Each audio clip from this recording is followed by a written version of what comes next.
یہ گا کہ ایک طرف عید کے بعد لانگ مارچ کی بات چل رہی ہے، دوسری طرف سیاسی جماعتوں کے ساتھ بات چیت کے حوالے سے بھی خبر آئی ہے، تو سر کیا ہوگا، کیا کہتے ہیں اس حوالے سے؟ نظر یہ آتا ہے کہ آئی ایم ایف کے آگے یہ بچ چکے ہیں. نظر یہ آتا ہے کہ اپنی حکومت اور اپنے اقتدار کو چپکے رہنے کے لیے یہ ہر شرط ماننے پر تیار ہو گئے ہیں. جی کل بجٹ آ رہا ہے اور کیا سمجھتے ہیں کہ عوام دوست بجٹ آئے گا؟ بسم اللہ الرحمن الرحیم. سب سے پہلے تو کل بجٹ آ رہا ہے اور آپ کے علم میں ہے کہ پاکستان تحریک انصاف نے خیبر پختونخوا میں اپنا بجٹ دے دیا. آپ نے دیکھا کہ 100 ارب کا سرپلس بجٹ دیا اور جو دو مین شعبے ہیں جو پاکستان تحریک انصاف کے منشور کا حصہ رہے ہیں، یعنی کہ صحت اور ایجوکیشن، ان کے اوپر 60% اضافہ کیا ہے ہم اپنے ایگزسٹنگ بجٹ کے اندر. تو جو ہمارے سوشل سیکیورٹی پروگرامز ہیں جیسے کہ احساس پروگرام تھا، اور اس ملک کا جو سب سے نچلی سطح پہ رہنے والا شہری ہے اس کو ریلیف دینے کا ہم نے یہ کر دکھایا. کہنے کا مقصد یہ ہے کہ اسی معیشت میں، انہی حالات میں اگر کے پی کے کے اندر تحریک انصاف ایک عوام دوست بجٹ دے سکتی ہے تو پھر وفاقی حکومت کے پاس ایسا کوئی جواز نہیں ٹھہرتا کہ وہ ایک عوام دوست بجٹ نہ دے. بجلی کی قیمت، گیس کی قیمت، تیل کی مد میں آپ نے پاکستان کے غریب کی کمر توڑ دی ہے. آج پاکستان کا کسان جو ہے اپنی گندم کو سڑک پہ لے کے بیٹھا، اس کے پاس خریدار کوئی نہیں ہے، اس کو اگلی فصل کاشت کرنے کے لیے مسئلے پیدا ہو رہے ہیں. تو یہ تحفہ تو آپ نے ابھی تک اس کو دیا ہے. آج پورا پاکستان نظریں لگائے بیٹھا ہے کہ کیا یہ وفاقی حکومت جس نے اتنے دعوے کیے تھے، جس نے اتنی بڑی بڑی باتیں کی تھیں، یا جب ہماری حکومت تھی جو ہمیں تنقید کا نشانہ بناتے تھے، کیا یہ کوئی ریلیف ہمیں دے سکتے ہیں؟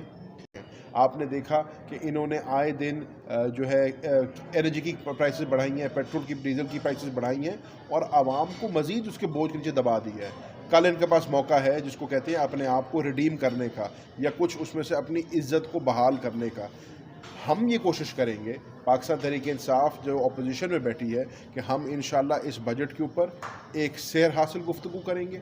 بطور پاکستان کے نمائندوں کے، بطور منتخب نمائندوں کے، ہم اس کے اوپر جو ہے تنقید برائے تنقید نہیں، تنقید برائے اصلاح کریں گے.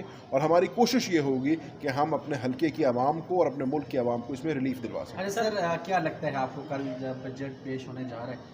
پاکستان کی تاریخ میں بہت بڑے بڑے بجٹ پیش ہوئے ہیں اور خاطر خواہ دیکھا جائے کوئی ایسا بجٹ آج تک تاریخ میں شامل نہیں ہے جس میں مڈل کلاس طبقے کو کوئی ریلیف ملا ہو. کل نیشنل اسمبلی سے کوئی توقع ہے آپ کو، ان کے ممبران سے توقع ہے، یا جنہوں نے بجٹ پیش کرنا ہے ان سے توقع ہے، یا کوئی بری خبر ہی سنانے جا رہے ہیں؟ دیکھیں، بجٹ میں ریلیف کے دو طریقے ہوتے ہیں. ایک طریقہ ہوتا ہے خرچہ کم کرنے کا، اور ایک طریقہ ہوتا ہے اپنے وسائل میں اضافہ کرنے کا. آپ نے دیکھا ہماری پاکستان تحریک انصاف کی جب حکومت آئی تھی اس میں 2 سال کووڈ کے تھے، پینڈیمک کے تھے. ان 2 سالوں میں عالمی دنیا کے اندر نیگیٹو گروتھ ہوئی ہے، لیکن پاکستان تحریک انصاف کی اچھی حکمت عملی تھی، پاکستان تحریک انصاف کی اچھی پالیسی تھی، جس میں کووڈ کے دوران بھی ہم نے آپ کو پازیٹیو گروتھ دی. ہم نے جب یہ اکانومی چھوڑی تھی تو 6% کی گروتھ پہ ہم نے اکانومی چھوڑی تھی. یہ نیگیٹو گروتھ کے اندر ہے. اس کے باوجود بھی ہمارا معیشت کا پہیہ چلا، ہمارے ملک میں انڈسٹری بڑھی. جب انڈسٹری بڑھے گی، جب کاروبار بڑھے گا، جب آپ کی آمدن بڑھے گی تو ریلیف ملے گی لوگوں کو. ابھی بھی آپ نے دیکھا جو یہ آج میں کیونکہ ان کا ریسرچ پڑھ رہا ہوں، پیپرز پڑھ رہا ہوں، یہ جو کہتے ہیں کہ کرنٹ اکاؤنٹ ڈیفیسٹ میں ہم نے گیپ کم کر دیا، تو عوام کے لیے سمجھنا بہت ضروری ہے وہ گیپ ان کا اپنا کمال نہیں ہے، کیونکہ ان کی اکانومی شرنک کی ہے، کیونکہ ان کا امپورٹ بل شرنک کی ہے، اس لیے وہ گیپ کم ہو گیا ہے. تو اگر آپ نے ریلیف دینا ہے عوام کو تو آپ کو اپنی معیشت کے پہیے کو بڑھانا پڑے گا، اپنی معیشت کے پہیے کو چلانا پڑے گا، اور جتنی آمدن آپ بڑھائیں گے اتنی ریلیف آئے گی. تو ہم نے تو اپنے دور میں مڈل کلاس کو اور لوور مڈل کلاس کو ریلیف دی تھی. اب ان کی باری ہے، دیکھتے ہیں کیا ریلیف دیتے ہیں. سر اسپیچ کے دوران یہ بھی کہا کہ میں مانگنے نہیں آیا، آپ انویسٹمنٹ کریں. کیا پاکستان کے موجودہ حالات میں کوئی غیر ملکی پاکستان میں انویسٹمنٹ کرے گا؟ بڑا کامیاب دورہ رہا ہے، اور کامیاب دورے کی کامیابی ہی یہ تھی کہ ڈپٹی میئر نے آ کے ان کو ریسیو کیا. تو چائنا پاکستان کا وہ دوست ہے جس نے ہر اچھے برے وقت میں پاکستان کا ساتھ دیا. ہمارے سب سنگین سے سنگین وقت میں بھی چائنا ایک چٹان بن کے پاکستان کے ساتھ کھڑا رہا ہے.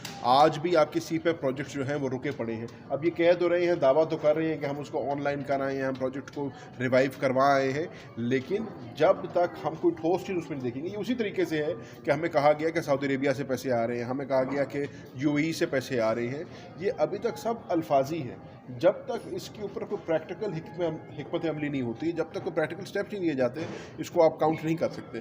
اللہ کرے اس ملک میں فورن ڈائریکٹ انویسٹمنٹ آئے, اللہ کرے سعودی عربیہ سے, چائنا سے, UAE سے اور ہمارے دوست ممالک سے پیسے آئیں, کیونکہ اس حکومت سے تو ریونیو اکٹھا نہیں ہو رہا. 13.5 ارب جو ہے کا انہوں نے 13,000 کروڑ کا انہوں نے جو ہے اپنا ریونیو ٹارگٹ دیا ہے, وہ یہ ریونیو ٹارگٹ نہیں میٹ کر پا رہے. آپ نے یہ بھی دیکھا ہے کہ ان کا صرف ایکسپینڈیچر اور جو ڈیٹ ری سروسنگ ہے وہ 9,500 ارب کے اوپر پہنچ گئی ہے. تو پیچھے ان کے پاس وفاقی حکومت کے پاس تو خرچہ کرنے کے کوئی پیسے بچیں گے ہی نہیں. ہم بدقسمتی سے ڈپینڈنٹ ہیں اس فارن ڈائریکٹ انویسٹمنٹ کے اوپر کہ باہر سے کوئی پیسہ آئے ہمارے پر, ہماری معیشت کا پہیہ چلے. تو ہم بحیثیت پاکستانی چاہتے ہیں کہ ہماری معیشت مستحکم ہونی چاہیے, ہمارے ملک میں پیسہ آنا چاہیے, ہمارے ملک میں کاروبار بڑھنا چاہیے, لیکن حکومت کو بھی اس ملک کے اندر وہ انوائرمنٹ کریٹ کرنی ہوگی اپنی پالیسی کے ذریعے. اور پالیسی کا جو سب سے بڑا انسٹرومنٹ ہے وہ بجٹ ہوتا ہے. جو وزیر خزانہ کل بجٹ پیش کریں گے وہ آپ کو روڈ میپ دے گا کہ اس حکومت کی آگے پالیسی کیا ہے اس ملک کے لیے, اور وہ کل آپ کے سامنے کل. اچھا, تیمور ملک صاحب سے سوال ہے میرا. سر, رمضان سے چھوٹی عید اور چھوٹی عید سے بڑی عید آ گئی, نہ تو شاہ صاحب باہر آئے ہیں, نہ عمران خان صاحب کی خبر ہے, اور بلکہ اب تو کوئی خبر ہی آنا بند ہو گئی ہے کہ کیا معاملات چل رہے ہیں. سر کیا لگتا ہے, کب تک آپ اپنے انالیسس سے کیا لگتا ہے آپ کو, کب تک دیکھ رہے ہیں؟ سب سے پہلی بات, سیکنڈ تھنگ سر, یہ من پسندیدہ لوگ ہیں جو پاکستان کی سیاست کے, وہ چہرے ہیں جو جن کو عوام بہت پسند کرتی ہے, یہ دو چہرے, خاص طور پہ شاہ صاحب اور عمران خان صاحب. تو لوگوں کا رجحان ان دو من پسند شخص کے علاوہ نہ پارلیمنٹ کی طرف دھیان ہے لوگوں کا, تو لوگ مطلب انٹرسٹ لینا بالکل ختم ہو گیا. تو کب تک خوشخبری سنا؟ دیکھیں, سب سے پہلی بات تو یہ ہے کہ آپ سب کو اور قوم کو مبارک ہو کہ پچھلے ہفتے جو سائفر کیس تھا, سب سے مشکل کیس جو تھا دونوں پہ بنایا گیا, وہ ختم ہو چکا ہے. شاہ محمود قریشی صاحب کی حد تک تو اب ان کی کوئی سزا نہیں ہے, وہ کسی چیز میں سزا یافتہ نہیں ہے, کوئی کیس اس طرح کا چل نہیں رہا. جہاں تک ان کے اوپر کیسز کی بات ہے تو پچھلے ہفتے اسلام آباد ہائی کورٹ میں ہمیں بتایا گیا کہ ان کے اوپر 55 کیسز ہیں, 17 اسلام آباد میں اور 38 کے قریب پنجاب کے اندر. ان میں زیادہ تر میں بیل ہے. کل تک لاہور کے 8 کیسز میں ان کا ریمانڈ ہوا ہے. جیسے ہی وہ ریمانڈ ختم ہوتا ہے ہم بیلوں کی طرف چلے جائیں گے ان کیسز میں بھی, اور انشاءاللہ ہمیں امید ہے کہ وہ جلدی باہر آ جائیں گے. عمران خان صاحب کے اوپر اس وقت ایک سزا اور ہے جس کا بھی فیصلہ ہونے لگا تھا تو انہوں نے جج بدلی کر دیا. آج وہ بھی معاملہ چل رہا ہے. سلمان راجہ صاحب نے کہا ہے, سلمان صفدر صاحب نے, کہ جی جلدی اس کا فیصلہ سنایا جائے. اور اس کے علاوہ میں یہ کہوں گا کہ انشاءاللہ تو اس لیے خان صاحب کا بھی باہر آنے کے چانس جلدی ہیں, لیکن اس میں بھی کچھ تھوڑا ٹائم لگے گا. یہ کل کی بات نہیں ہے, یہ 2 دن کی بات نہیں ہے ابھی.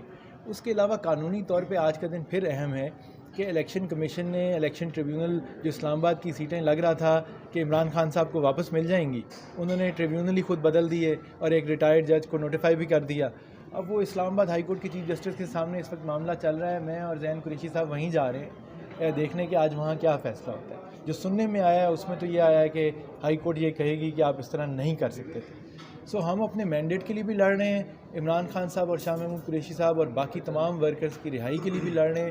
انشاءاللہ خوشخبری ملتی رہیں گی, حصوں میں مل رہی ہیں لیکن ملتی رہیں گی انشاءاللہ. زین قریشی صاحب آخر میں یہ بتائیے گا, فائر وال کی بات کی جا رہی ہے, سب سے ضروری 40 ارب روپیہ حکومت نے لگا دیا اس کے اوپر, صحافیوں کے اوپر قدغن لگائی جا رہی ہیں, کس طرح دیکھتے ہیں؟ دیکھیے, میرا اس کے اوپر موقف بڑا کلیئر ہے اور ہمیشہ رہا ہے کہ آپ سوشل میڈیا کو ریگولیٹ تو کر سکتے ہیں, ریسٹرکٹ نہیں کر سکتے.